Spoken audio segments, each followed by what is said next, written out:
and I'm with Framework First. I'm one of the founders. And today we're going to talk about ADUs. We're going to talk about what is an ADU, the pros and cons of ADUs, the first steps to getting your own ADU, restrictions and setbacks for ADUs, as well as on-site versus modular ADUs, that's a big one, and how prefab ADUs work. And one of the big changes for ADUs is the new 2024 ADU laws.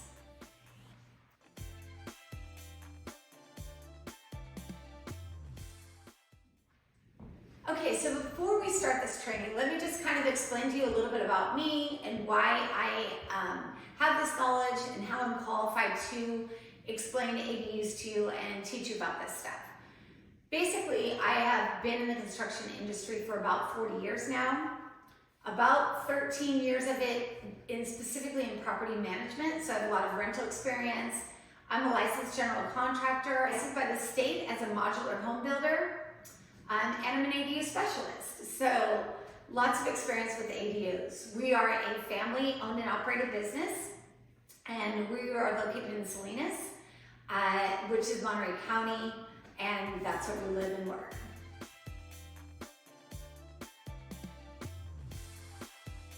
Okay, so first of all, what is an ADU?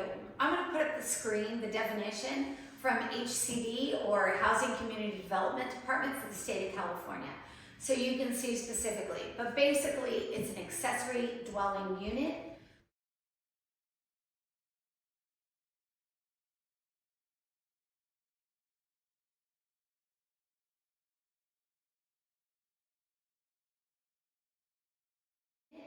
Which is second to the primary residence, and it has fully functioning independent living, meaning a full kitchen and a full bathroom.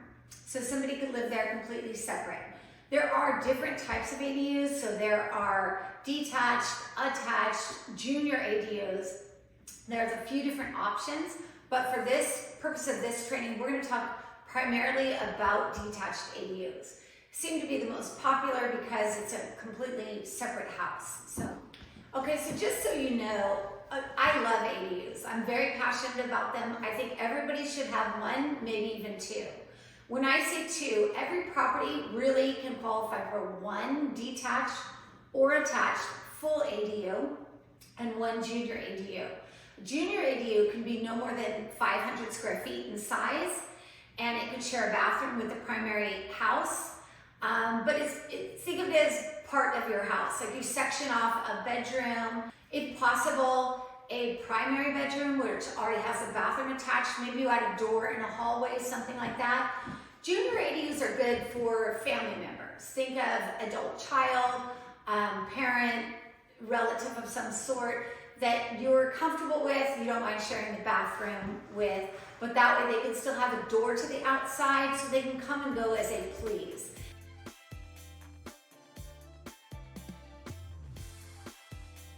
Okay, so now let's talk about some of the pros and cons of detached ADUs, because there are a couple cons. One of them, and probably one of the bigger ones, is that you do have to obtain financing. Typically, everybody in this day and age has a really great interest rate on their first mortgage, if they still have a first mortgage, which is usual. So the first mortgage stays the same. We don't want to mess with that because your interest rate is already really good, and now the rates have gone up a bit. So this would mean a second mortgage, a HELOC, a home equity line of credit, a 401k loan. We see people getting a second or a HELOC. So that's one thing that can be a little tricky because you have to qualify for that. Although it's much easier than qualifying for like buying a brand new house. You don't have to put a down payment. So there are still some advantages there. The other thing that can be a little bit of a negative is that the property taxes will increase. Typically, almost whenever you get a building permit for anything, you have to assign a value to that building permit. And every building department, city and county, will ask you what it is. So you tell them, this is going to cost $50,000 for my kitchen remodel, or $100,000, or 20 bucks. Okay, so you can't say $20. They will definitely not allow that, but you want to kind of keep it reasonable, because that information gets passed on to the tax assessor when your project is completed and your building inspection is finalized. Your property taxes are not going to go up like reassessed, but they are going to go up based on that dollar amount. So the tax assessor is probably going to give you a supplemental bill, and that will mean that whatever the value is for your ADU work, that's what the tax is going to increase by. Okay, so now let's talk about the pros of a detached ADU, which are many. I am very, very positive about ADUs. I think ADUs are amazing, and I think everybody should have one. So one of the big advantages of getting an ADU in your backyard is you're getting a second home. It's fully functioning, it's completely detached, so everybody has their space, but it's not going to be as hard as buying a rental house. You don't have to try and find the best rental property. You don't have to come up with a down payment. You don't have to compete with other people trying to buy that property. It's in your backyard, so it's a sure deal. You can get one in the backyard, almost always. And another thing you can use it for is for family. You can use it for adult children or a child to live in. It can be for your parents. And we see lots of times when people switch back and forth. So sometimes the parents are in the main house like they've always been. The kids are in the ADU. And then sometimes the kids start having kids of their own and grandchildren. So the kids switch and take the big house, the parents take the small house. This can be a great option for retirement and for aging in place and not having to pay, a huge $10,000 a month bill for living in a care facility, which is about what they're going for nowadays. So that's really expensive, plus you're in your familiar surroundings, so it's a great way to age in place and also be able to be a multi-generational property where you can help each other depending on, kids, grandkids, food, garbage cans, all kinds of things. You can also rent the ADU. So you can stay living comfortably in your main house and just rent out the ADU. They come and go as they please down the side path, or if you're in a corner house, almost even better because they don't even have to come down the side. It adds property value to your property now because now you have two houses, so that's awesome. Basically, it's going to give you a lot of different choices for your property that you would not ordinarily have. And of course, it's much easier than buying a second home. So it's a great option for everybody.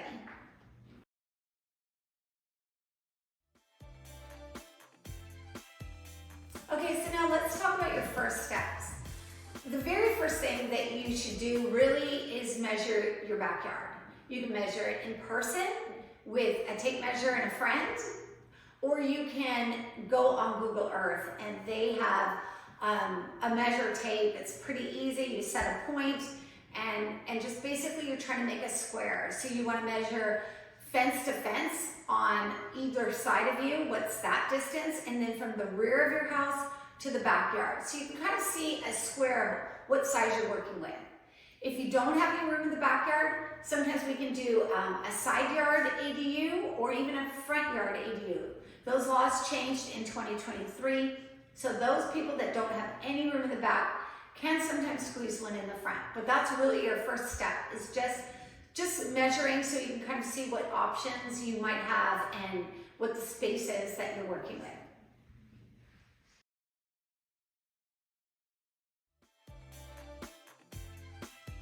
Okay, so now you should have a really good idea of your backyard size or side front yard. What is the biggest open space on your property that you think an ADU might work at? State law is 4 feet away from the side fence and the rear fence. Usually it's about 6 feet away from the house. So that kind of gives you an idea. Sometimes we can go a little closer on the fence lines, like the side or the rear. Sometimes even a little closer to the house. Every city, every county is going to be a little bit different. Sometimes there's zoning restrictions, like San Jose, for example, has a lot of different zones, like flood zones, WUI zones, which is wildlife urban interface zones, which is like a fire hazard zone. And there can be also setbacks with utility lines, which is a PSE or a PUE, public service easement or public utilities easement. If you notice in the backyard that you have power lines that go along the back fence or the side fence, that is also going to be a setback. And usually those are 5 feet, but they can be 10 feet. There also can be height restrictions within those setbacks. So there are just a few things that you have to check and kind of go over before deciding exactly how big. But this will kind of give you an idea of where you can put it, what size you can do. There are other restrictions that are going to come into play. Coastal zoning is a restriction. Sometimes we have water restrictions, so it just depends on where you live. Currently, Seaside has water restrictions. There are some ways to get around them. There are a couple different options, but that is a restriction that they didn't used to have, and now they do have as of, I think it was June of 2022. Marina is good. Monterey has some water restrictions. So every county and city is going to vary. There are coastal restrictions in some areas, like North Monterey County. So you really just have to kind of make a few calls, check out a couple things before getting too far, just to make sure what size you can do and if there are any restrictions and are there any ways around it. If it's a water restriction, are you willing to give up the laundry room sink? Are you okay with upgrading your toilets to like an ultra low flow? Things like that. That'll just make a big difference on if you can do a detached ADU or not. But this will give you kind of an idea of where you're starting and just an information gathering stage, basically.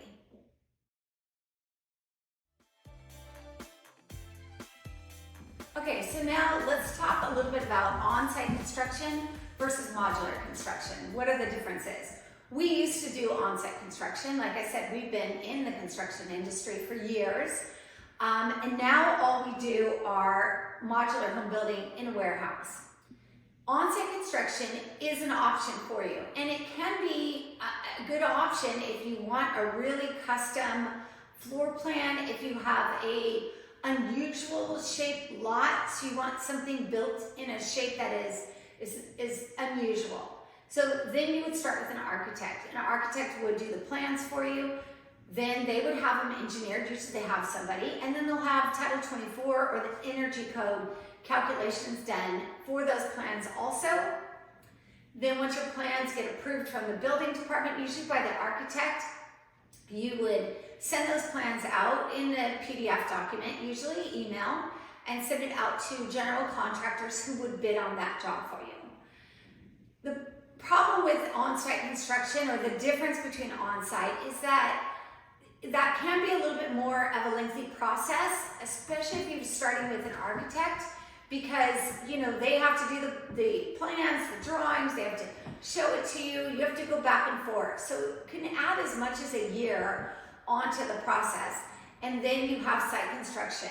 Modular home building is what we do now, and it's amazing because we build in a warehouse. So if it's a winter time of year and it's raining outside, we can still put a roof on, we can paint the exterior. So all the things that we can't do when we're doing site construction.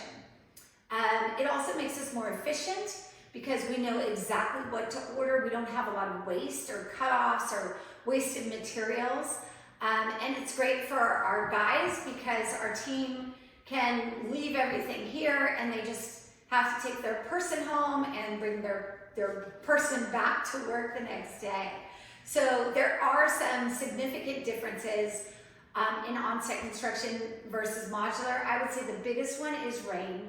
In the past, whenever it rained unexpectedly, it wasn't showing rain in the forecast, I would get nervous because I would think, is everything covered up? Did we leave anything out? How are we going to finish this job because it's raining now for a couple weeks? So that's one of the biggest differences. But on-site construction happens all the time, and it is still the norm for many people. Okay, so let's talk a little bit more about prefabs how they work. So prefabricated homes or modular homes, which is what we do, which is where I am right now, are built in a warehouse. So we build them almost completely finished, just like you see here, where it has the stove in it, the microwave is an extra slim, the refrigerator, dishwasher, cabinets, quartz countertops, everything is done here, almost all the way finished. Then we bring it out with a truck and we crane it into place. So that's the difference. It's built in a factory, it's in a controlled environment, and then we deliver it almost all the way finished. There are a few things we still need to do on site, but it's pretty minimal. So it means that we're not in your backyard for very long. And again, we don't have to worry about the weather or even being too hot. That can also be something that, is difficult on the workers. But too hot, too cold, everything in between, we can build all the time. We don't have to wait for the permits.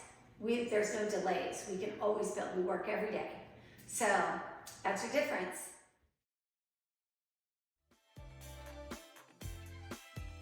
Okay, so now let's talk a little bit more about what is new for 2024. So we said earlier that basically all of these laws come down from the state. The governor of California determines these laws, makes these laws, and they come directly from the state to the city and the counties. One of the new laws is the AB 976, and that means that you don't have to own or occupy either one of the main house or the ADU, which is amazing, especially if you're an investor and you have a rental property. This is the fastest way to get your second rental property or third or fourth by just adding an ADU into that backyard. It's going to be less expensive, easier to qualify for, and easier to find. You don't have to search for another property. You're just going to add one in the backyard. Sometimes we see people who add fences, gates, landscaping, and make it like kind of two separate properties. So that brings us down to AB 1033. This is really kind of an interesting new part of the law. So basically you can sell your ADU separately. You're not selling the land, but you're selling the ADU. Think condo. So that's kind of an interesting alternative. In California, I would personally think that keeping the property and keeping the rental income coming maybe forever is probably your best way to go, because as we know, rents never go down. They haven't since World War II, I believe. So that'll keep coming. AB 1332 is a mandatory review process. So we're still seeing where the cities and the counties are taking more than 2 months, at least 2 months in a lot of cases, but maybe as much as 4 months to review your project.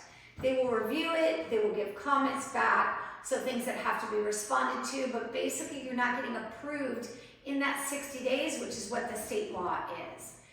This new part of the law says that if they've already reviewed these set of plans, that they have to ministerially, or the minimum, on reviews again, and they can't change it. If they said last time that they wanted you to clarify a certain shear wall or an engineering feature of your plans, they can't ask for, now they want to see something, the insulation or something different. They have to stay consistent, which is great for us builders, because sometimes you get a different person reviewing the plans each time. There's lots of people in the bigger Bay Area, like in the city of San Jose, where there's many different people that work in the building permits and inspection process.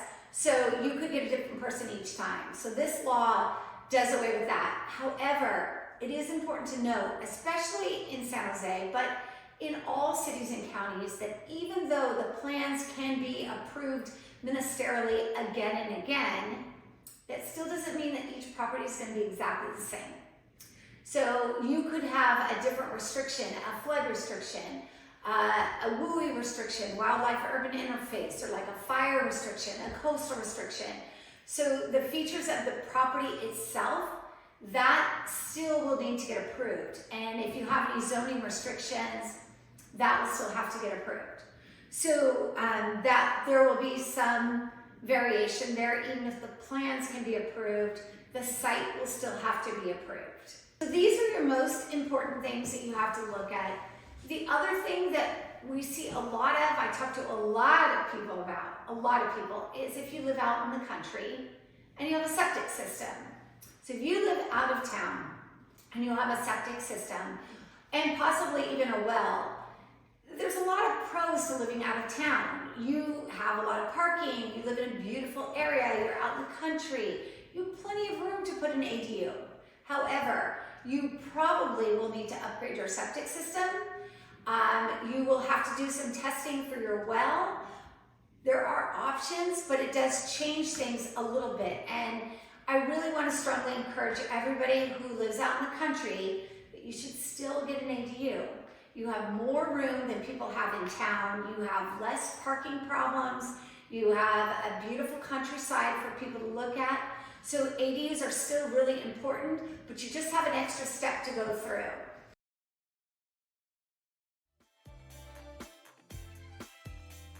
So if you found this information useful and you'd like to get started on your ADU adventure, book a call with us. We'd be happy to go over what your options are for your property, what you can and cannot do, restrictions, etc. If you want to, we can even do your feasibility study for you. But either way, we hope you'll move forward with an ADU and get started on your ADU adventure today. Thank you.